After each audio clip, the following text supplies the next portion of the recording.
And welcome to another episode of the Practice Squad. I'm Jordan LaRoche, joined with my co-host Henry Stanage as always. I'm down here at the bottom line, 22 Front Street, the best place for Toronto Maple Leafs or Toronto Raptors pre-games. It's a packed bar, the classiest sports bar in Toronto. It's a great spot. If you're downtown, come by and check it out. And as always, I'd like to thank our sponsor, Miller Lite, for sponsoring the show and allowing us to keep pursuing this, the official beer of the NFL in the U.S., and so much more. But week seven's come and gone. Henry, how was your weekend? And how did you take in the games on Sunday? Well, you're at the bottom line. I'm at Queen and Spadina, which is the best place to get yelled at by a homeless person rather than drink a Miller Lite, unfortunately. Fair But enough.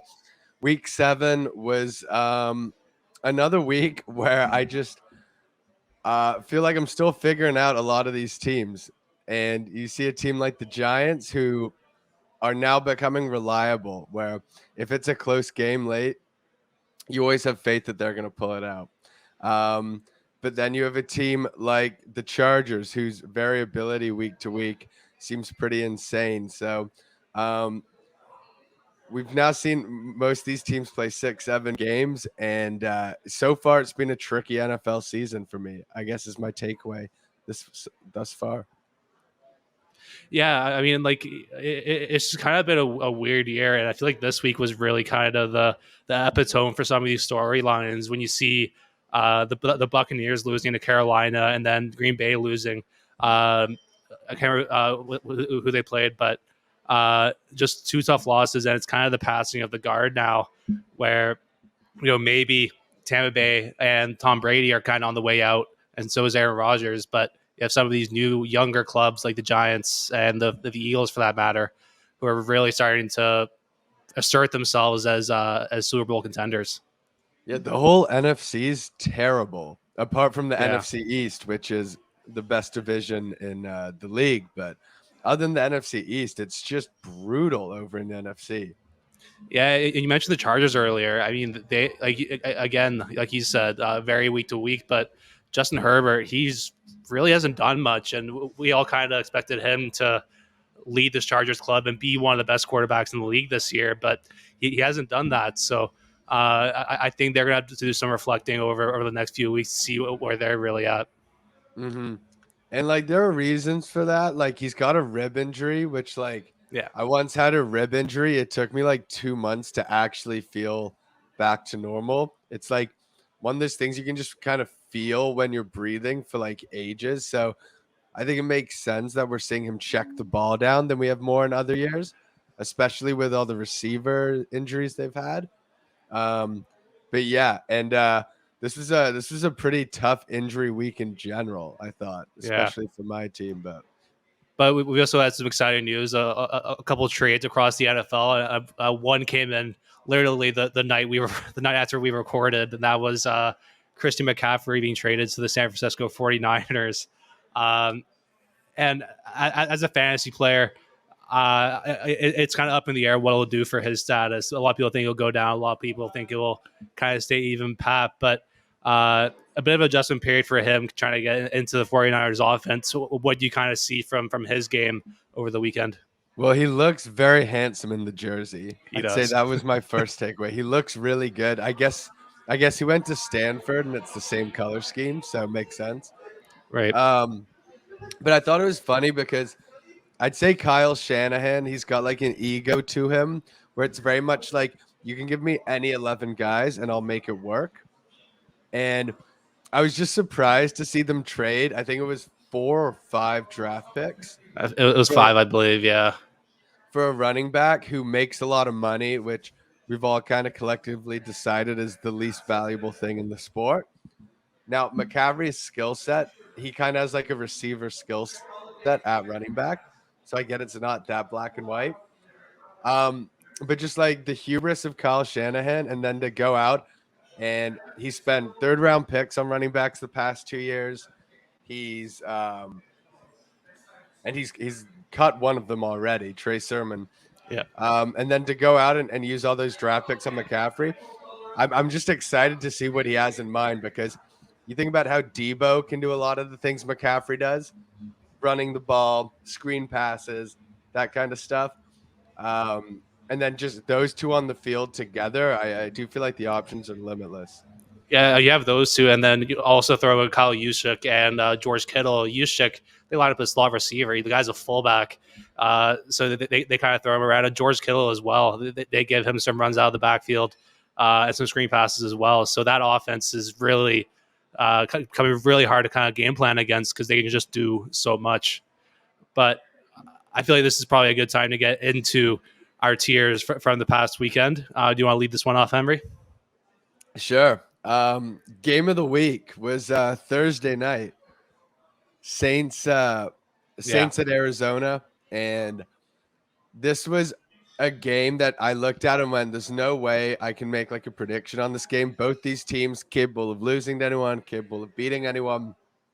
And the game kind of played out in a way that symbolized that. Andy Dalton had 4 touchdowns and 3 picks. The Cardinals put up 42 points despite Kyler only throwing for 200 yards. It was just a perfect encapsulation of why both these teams are so like wonky. But if I'm an Arizona fan, Robbie Anderson didn't really play, but DeAndre Hopkins, one of only 2 receivers this week with 10 plus catches. He could bring some stability to that offense. And on the Saints side, Olave keeps rolling, but good game. I almost had this as my game of the week as well. I put it somewhere else, but you're 100% right. Having D-Hop back in that offense kind of just seems to level everyone out. And I mean, I said it last week. I wasn't sure how much one receiver is going to help this offense, but I mean, look at me now. They look good. They targeted DeAndre Hopkins more than what's probably healthy, but nevertheless, they get the win. And Andy Dalton, he always has a tendency to put up one of these monster games a year, but I believe he had 3 interceptions as well. So kind of a weird game for him.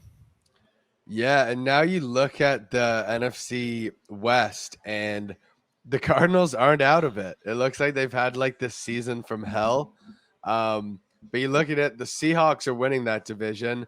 The Niners, Rams both struggling, and Arizona's right in the thick of things at 3-4 somehow. Yeah, I mean they're doing a good enough job. I think bringing D-Hop in more than just the on-field play is one thing, but that presence in the locker room and just having him back on the team is going to do wonders for this club. So I'm excited how they kind of continue working with him, because now with Marquise Brown out officially for the rest of the season, it's going to be his show to run. Mm-hmm. What was your game of the week? I did the Giants and the Jaguars, and the Jags have been on a bit of a slump recently, and it continued this week. But Trevor Lawrence had a decent game, 310 yards, no turnovers, but he just couldn't get in the end zone. But Daniel Jones and the Giants are one of the best teams in the NFL right now. That offense is just clicking. Daniel Jones again throws for over 200 yards, rushes for over 100, and Saquon is well over 100 yards. It's kind of crazy that Brian Daboll isn't the favorite for Coach of the Year right now. It's Nick Sirianni in Philly, but that's ridiculous. Yeah, come on, but I didn't know that. That's crazy. But again, I'm just continue to be blown away by this Giants team. Yeah, now at some point they're not. All their wins are by like 6 points or less. Like at some point, they're gonna lose one of these close games, but you could honestly see it in this game in the fourth quarter, the belief they have, because they pulled 5 straight of these out of their butts. And when the fourth quarter comes, that defense has like a pep in its step, and that offense just knows what's doing. I saw Daniel Jones now has the 2nd most rushing yards out of any quarterback in the NFL this year. He has more rushing yards than Jalen Hurts, among others, but Hurts is the one you'd assume would have more. But yeah. And Daniel Jones is looking like a pretty good game manager. There's he kind of reminds me of Alex Smith this year, where he's never going to blow you away on the box score, but he's limiting the turnovers. He's throwing a decent completion percentage, allowing them to get into those 3rd and 4s where you can run Saquon instead of being stuck in like a 3rd and 9. And yeah, they just play within themselves. Yeah, I mean, you have to give full credit to Daniel Jones, who's really the Giants had a lot of comments about him saying he's not going to be the quarterback of the future. They didn't give him that 5th-year option in the offseason either, but he's making a pretty darn good case to potentially earn another contract. And I think if the Giants make the playoffs, I think you have to. But the only issue for them now is that they're going to be stuck paying him a little more than they would have if they gave him that 5th year in the offseason. They're going to have to franchise tag him with $31 million as opposed to 22 had they given him the 5th year. So, but what's your kind of take on that contract? Oof is my take. Yeah. But the thing is, as well as he's done this year, it'd be nice to see him with some proper receivers, because every week it's like Wan'Dale Robinson leads them in catches, or it's Barkley, or it's some like Daniel Bellinger. It's I wonder if it's almost nicer for him to not have awesome wideouts so that he can play that check down game and play a little bit less ambitiously.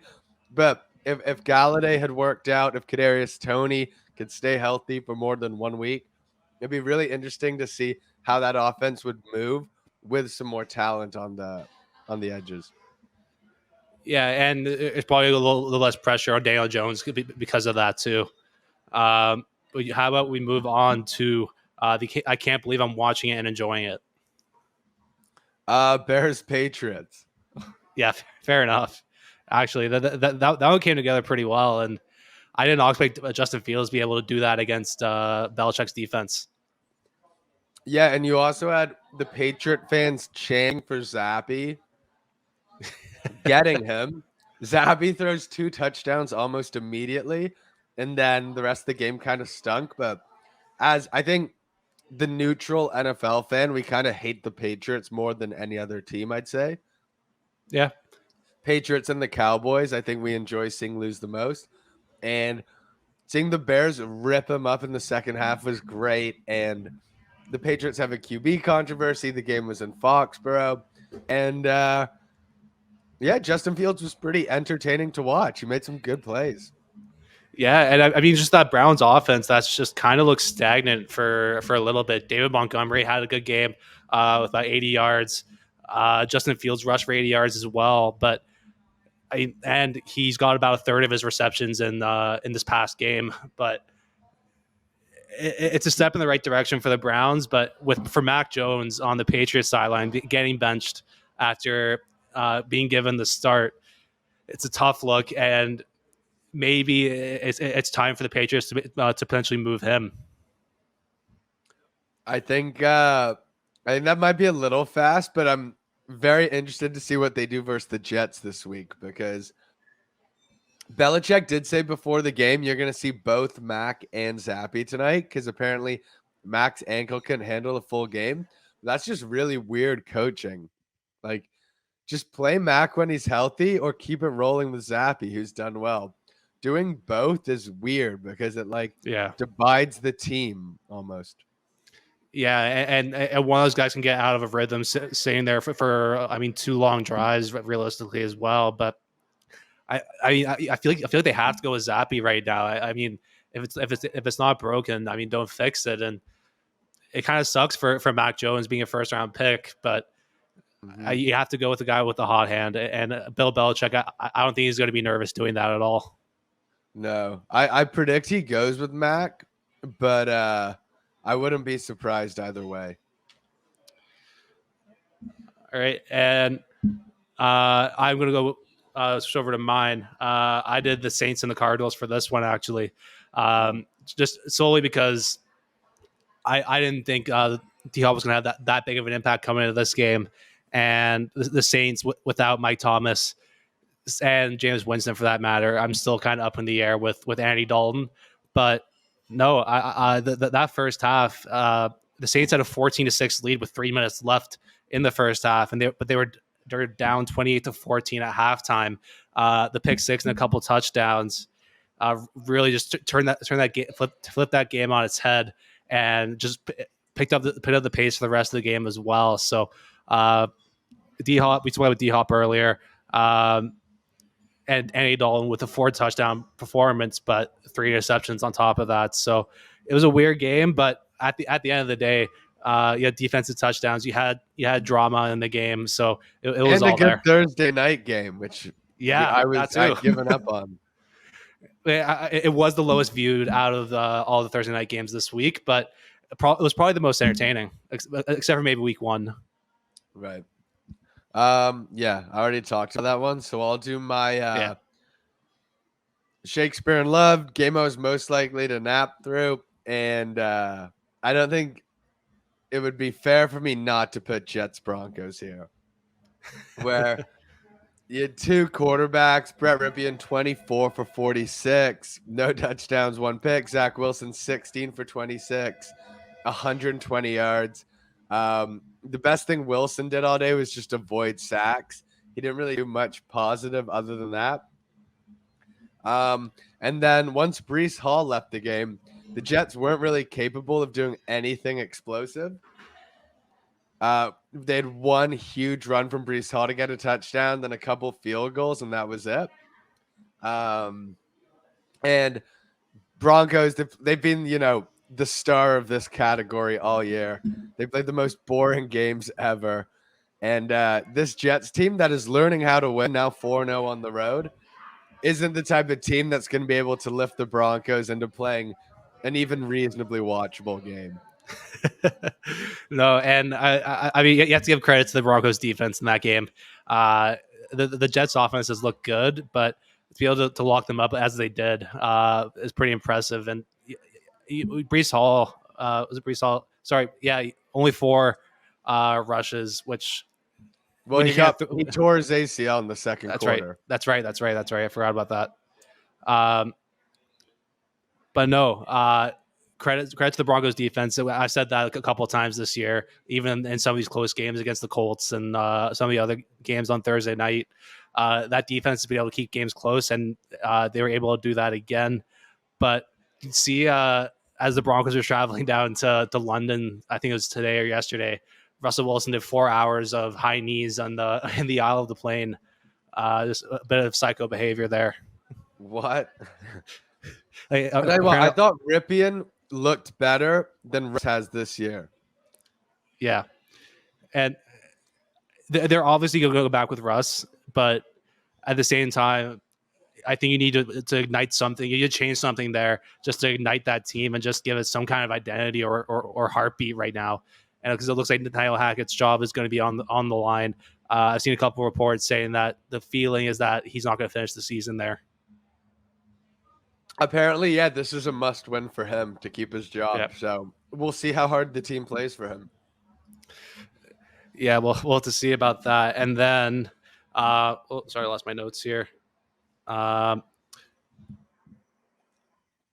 Shakespeare in Love award, I was kind of tied between the Packers and the Buccaneers, but I decided to go with the Buccaneers losing to the Carolina Panthers. Terrible game. Yeah. I mean, no offense from either side, really. Mike Evans drops a home run touchdown right off the bat, and that just kind of set the tone for this Buccaneers team and just the game as a whole.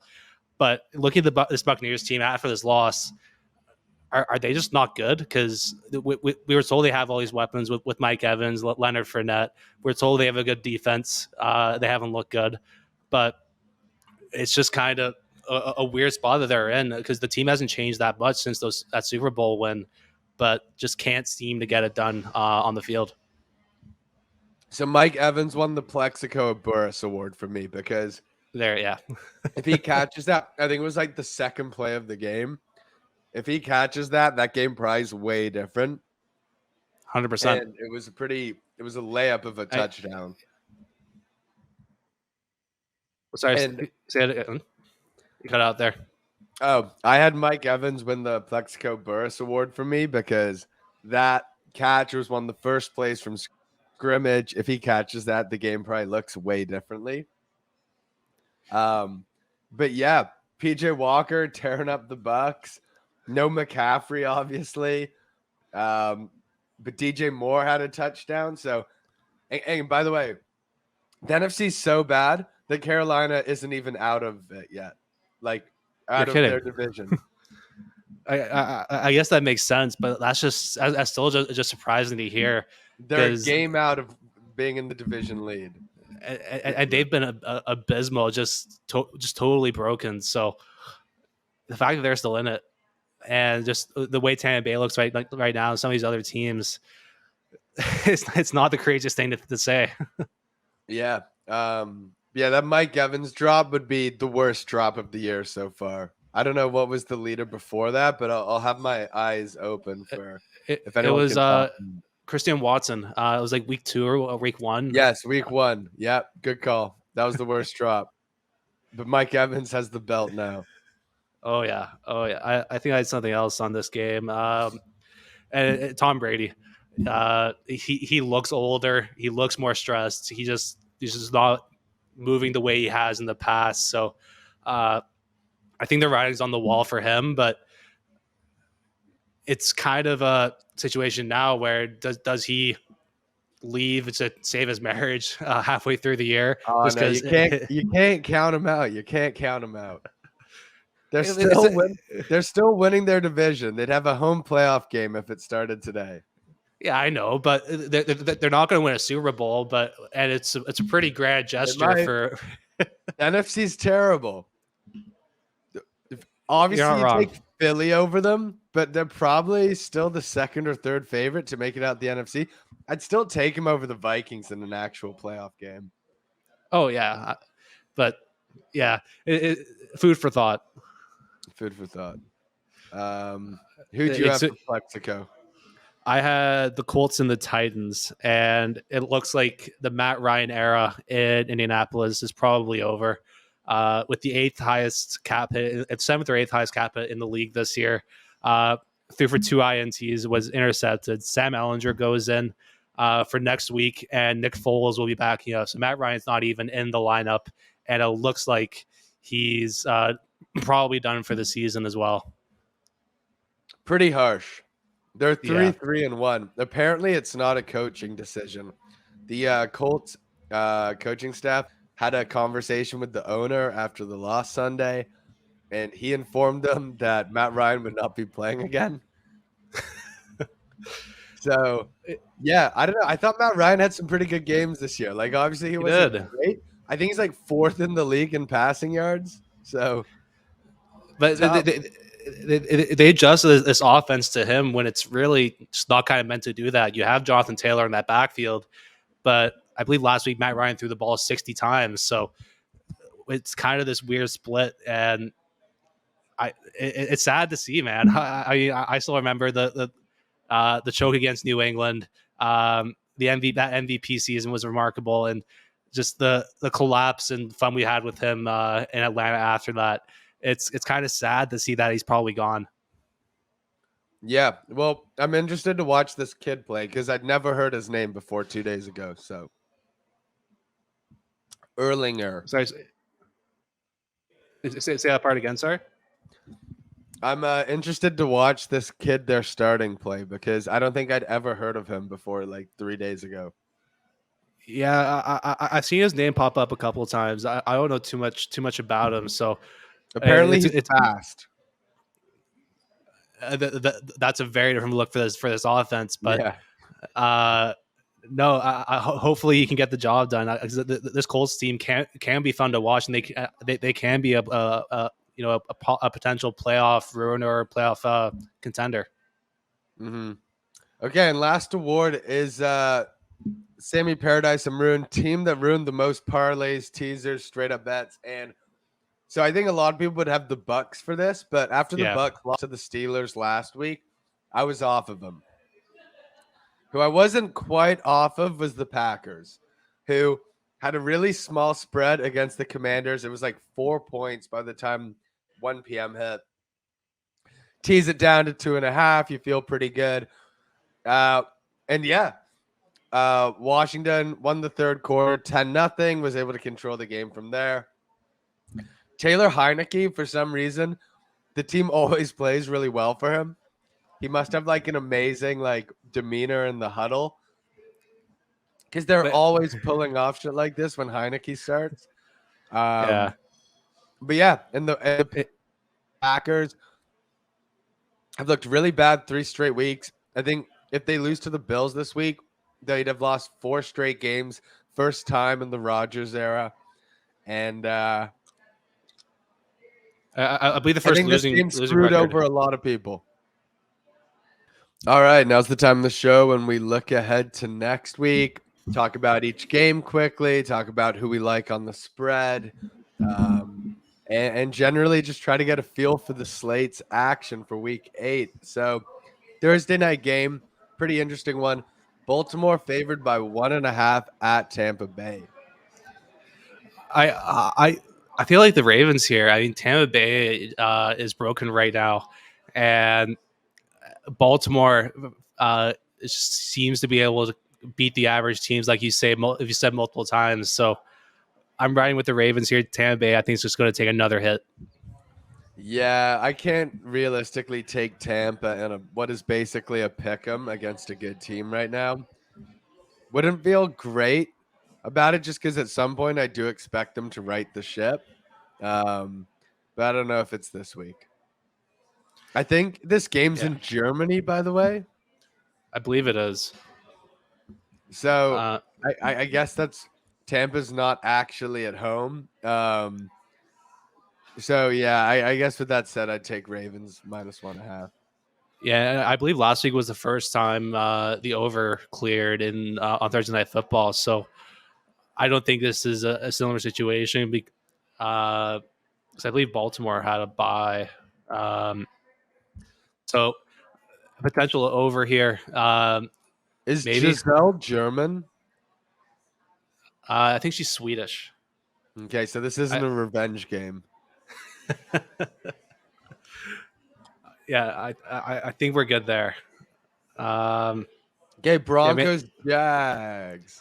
this is the UK game, I believe. Jags -2.5. They love the Jags in the UK because they used to send them over more than any other team. And like they would call Blake Bortles Sir Blake Bortles because he was like 5-2 in England and like way under 500 in America. And when everyone talks about the NFL expanding to London, they all point fingers at the Jacksonville Jaguars. So Yeah. a potential new home for them. But I think I'm probably hitting the Jaguars -2.5. I think they need a bounce back, and this is a good opponent to do it against. Yeah, this is a stay away for me just because we don't know if Russ is playing. Yeah, I'm not sure how much that would actually move the line. Maybe like basically make it a pick 'em. I'll take Jags though if I have to pick because I at least know they can score points. yeah, I've and seen them score points with my eyes, which I can't say the same for Denver, who is somehow 2-5 despite their defense allowing like under 15 points a game. yeah, you do have to feel bad for that unit just because they are kind of being left out to dry. But I think I'm going to go Jacksonville. I think they can clear that 2.5. Okay, Falcons at home to the Panthers -4. The new look Carolina Panthers. The Falcons also not undefeated on the spread anymore. That's right. Like 2 weeks in a row, they've been pumped. They beat Niners last week. Oh, that's right. That's right. They That's got right. pumped by Cincy this week. And this is a good opportunity again for them to bounce back. But even then, that 4 I don't love. How do you feel? I'm gonna take the 4 though. The only reason it's 4 instead of like 8 is because the Carolina somehow beat the Bucks last week. Sorry, you say that again? The only reason it's 4 instead of 8 is because Carolina somehow beat the Bucks last week. But I don't think they're suddenly going to go on a heater because they traded McCaffrey. No. And granted, I don't think the Falcons' defense is as good as the Buccaneers, but no, I think that, yeah, I think I'm with you there. Okay, Cowboys hosting the Bears -9.5. Kind of tough after what the Bears showed us last week. or Yeah, Monday. but they're going up against that Cowboys defense that's carried them uh, so far, and I don't know if I don't know if even 9.5, that's a lot, but I'm not totally confident in it. Yeah, I'm gonna take the 9.5. On the Bears. No, with the Oh, Cowboys. I'm gonna take the Cowboys. yeah, it's not terrible, but I think it might just be a stay away for me. Hmm. Where So and then Miami at Detroit. Detroit plus 3.5 at home. yeah, and a bit. It kind of makes sense that Detroit's the underdog here, just solely because of just how badly they've been playing the last few weeks. DeAndre Swift is still kind of up in the air right now. Jamal Williams hasn't looked good, and since the bye week either, he had a fumble last week as well. So I think it's going to come down to Swift for me. But even then, I'm probably taking the Dolphins minus 3.5. I'm gonna take Detroit plus 3.5 because um they've just been so bad recently that I think they're finally going back home after a road trip. I'm just gonna expect a little more. Miami didn't look awesome against the Steelers this week. Yeah. And I should say I'm gonna rip that under 51.5 as well. I'm not so sure about that. I don't love these two defenses, and both these teams we know can put up a good amount of points. So, 51.5 for the over under. It's a lot. I don't know if I'm hitting it, but I don't know if I like that under pick. Um Vikings -4 hosting the Cardinals. Uh, Again, this is a bit of a stay away from me because the Vikings, even though they're 5-1, 6-1, they haven't beaten anyone really significant. So I think this might just be a stay away, especially at that 4. Yeah, it's true. Some of the Vikings wins earlier in the season looked more impressive then than they do now that we have more clarity. Um Again, Arizona is just the most terrifying team to have a bet against or on. Yeah. No. Um, Huge stay away. If I had to do something, I'd probably go like Arizona +7 and move line up. Yeah. That's realistically the only play I see out of this game, and even the over under. Both these offenses can just go out and put absolute duds up. So that I'm probably not even touching that. Yeah. Okay. Raiders at the Saints. Saints +2.5 at home. I'm digging the Raiders here. I think the Raiders, they kind of open up the gates this week, completely crushed the Texans on the road, or maybe they're at home. But either way, I think the Raiders are going to start figuring it out, going a little run. And the Saints just look like a team that's going to be able to stay in games, but never close them out. But this line's only 2.5. So I'm going to take or the Vegas Raiders. Yeah, a big part of that Raiders win this week was just the dominance of Josh Jacobs. So I think he had 3 touchdowns, Second in 120. fantasy this year for running backs. Is he really? Yeah. Yeah, because he's been kind of quiet. There hasn't been much noise about him, but no, I mean that's a big part of their offense if he can finally just put up consistent production. But again, just a monster game from him. The Saints' run D is a little bit better than the Texans, but I think the Raiders just managed to squeeze out a win here and just kind of put their foot down and say, we have an offense that can keep up with a top defense like this. Yep. And okay, Patriots at the Jets. Pat's favored in New York by 2.5. It's a tough one because the Yeah, Jets lost. Excuse me. I'll take your time. The Jets lost their 2 best offensive players. Yeah, Brees Hall, who has been the catalyst for our offense.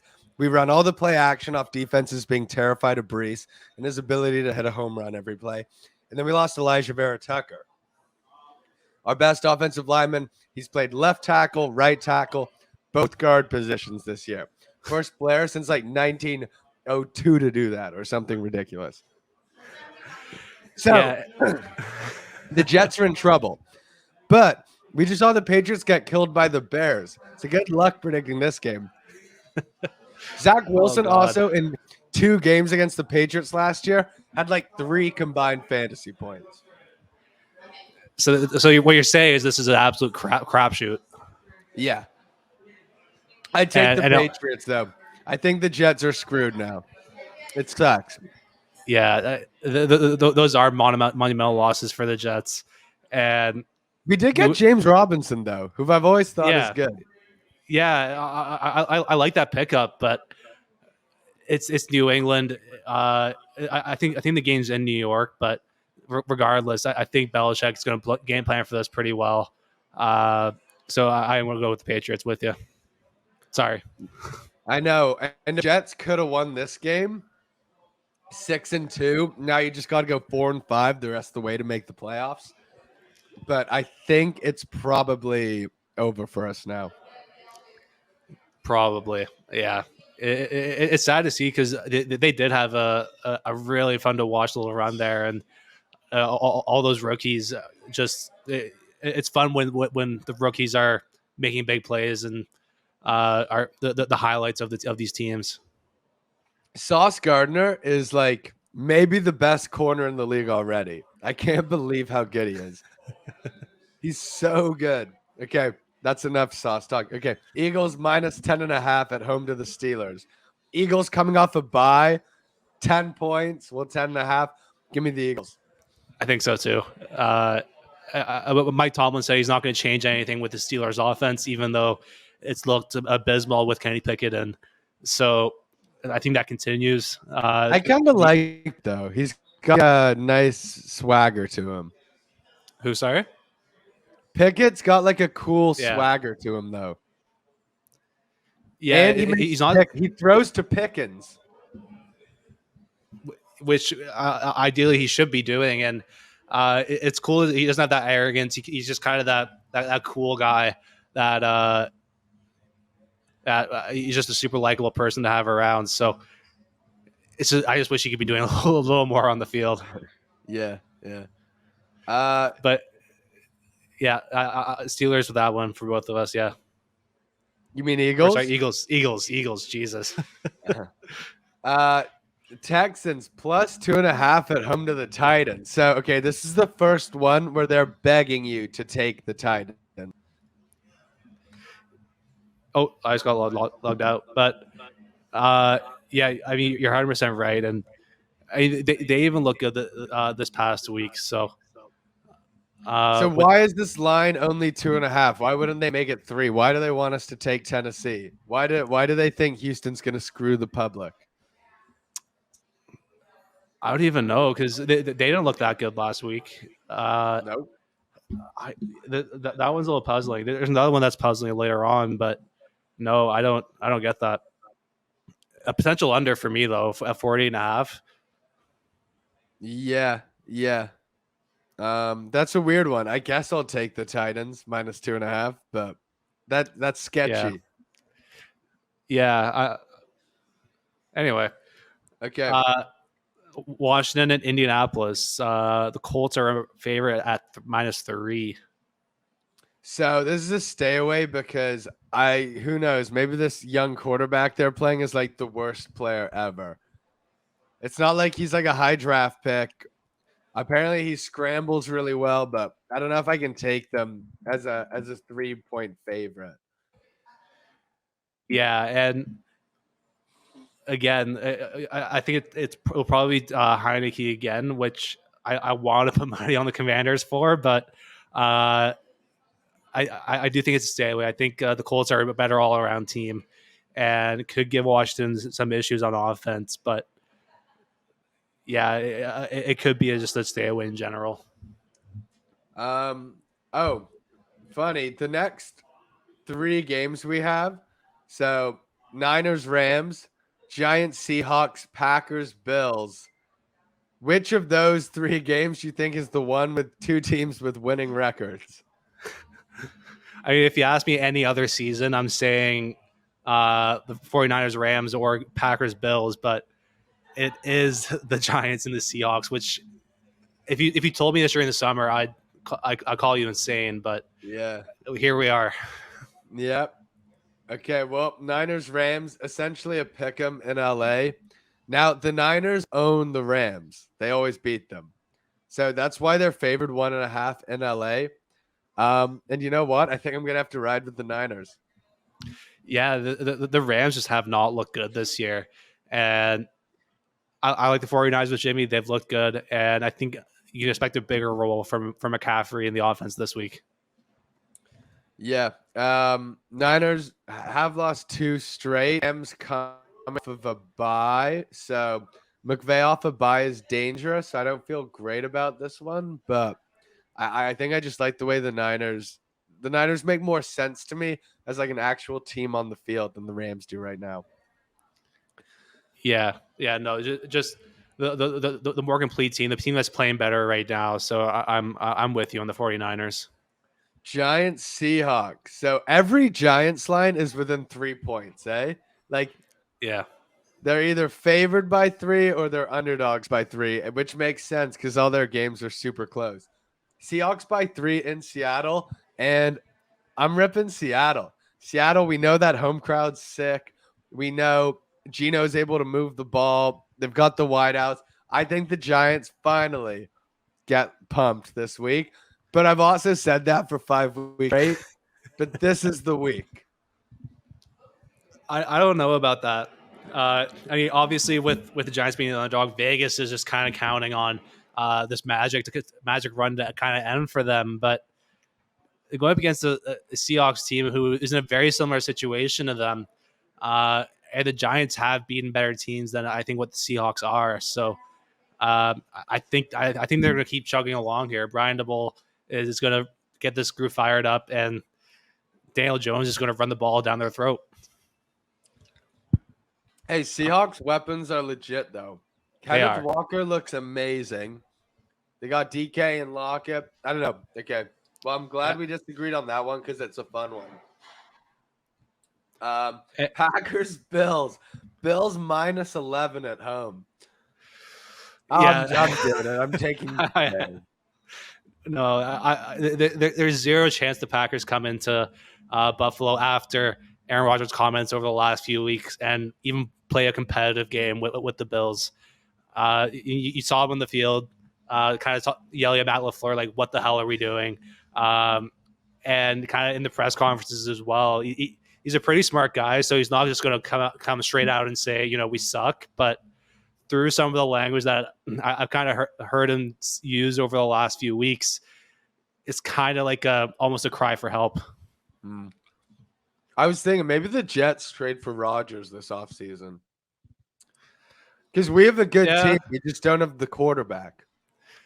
Yeah, but you're also trading for a guy who's at the end of his career. It's a tough move to make, I think, for the Jets. Yeah, maybe just like a first rounder in 2 seconds or something, and they get Zach Wilson back. I don't know. I'm pretty down on Zach Wilson right now. Okay, yeah, I'm taking Packers. You're saying Packers? Packers plus, yeah, I don't know, 11.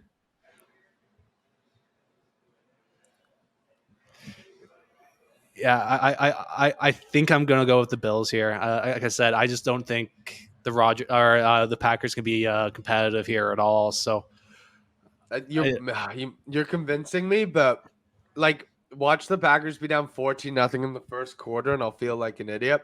For some reason, I'm feeling like a Bills 24-17 win. So give me the under and the Packers. All right. Well, that'll be an interesting game to watch at least, and that's the prime time on Sunday. So at least it could be an entertaining game. Yeah. Bengals Browns Monday night. Bengals have figured it out now. 2 weeks in a row, the offense looks much better. Burrow looked ridiculous this week. 320 passing yards at halftime. He was throwing guys open. Boyd and Chase were the top 2 fantasy receivers this week. I think before Vegas catches up, rip Bengals spread every week. minus 3.5 easy. Team total, it's probably like 25 easy. Bengals are back. Yeah, I'm 100% with you on that. And when Joe Burrow passes out of the shotgun, he has so much time now, and when you give a guy like Joe Burrow the time, he's going to dot you up. And I played against Tyler Boyd in fantasy this week against the last place team in our league and lost. So thank you for Joe Burrow, but no, I think the Bengals are just going to go on a 5, 6, 7 game tear here and just demolish who they play. I'm just going to pull up their schedule because I'm actually they curious about this. killed like Burrow was making some of the most ridiculous plays I've seen this entire year regularly in the first half.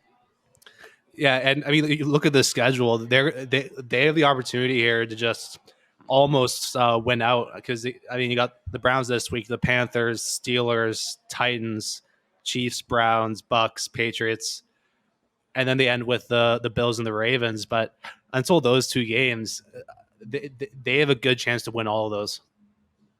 Seriously. So yeah, I guess we're both taking Bengals there. Yeah. Cool. All right. Well, that finishes our look ahead to next week's slate. Some decent games on the schedule. Can you hear me, Jordan? Sorry. 1 sec. Yeah. And thank you for watching another episode of the Practice Squad. We're down here. I'm down here at the bottom line. Henry, unfortunately, had to do this from home. We hope you got well soon, Hank. Well, let me apologize to anyone who I tried to mute myself as much as possible when I was like eating a Halls or unwrapping one.